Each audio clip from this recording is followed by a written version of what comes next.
Railway ஸ்டேஷன்ல போய் ஹிந்தியை அழிக்கிறது அப்படிங்கிறது, அப்புறம் தொடர்ச்சியாக இந்த தேசியத்துக்கு எதிரான ஒரு உணர்வை தூண்டுவது. திரும்ப இந்த 60களுக்கு முன்னால போயிட்டு இருக்காங்க. இப்ப இந்தியெல்லாம் எந்த காலத்துல அழிச்சாங்க? இந்த 60களில் தான் இந்தி எதிர்ப்பு அப்படின்னு சொல்லி அழிச்சிருந்தாங்க.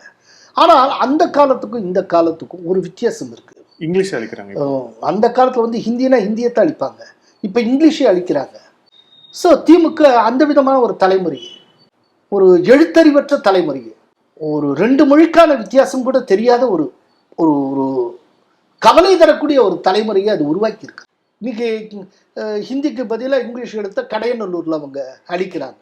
இது ஒரு உதாரணம். இன்னைக்கு அது வைரல் ஆகுது. இப்போ நீங்கள் அதை ஆரம்பிச்சிங்கல்ல, எக்ஸ்போஸ் ஆனீங்கல்ல, இப்போ அழிச்சிட்டனால என்ன சாதிச்சிட்டீங்க?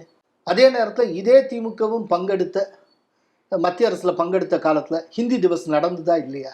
ஹிந்தி திவஸுக்கு வாழ்த்து சொல்லி அன்றைய உள்துறை அமைச்சர் ப. சிதம்பரம் பேசினாரா இல்லையா? அதை ஏன் தடுக்கலை திமுக?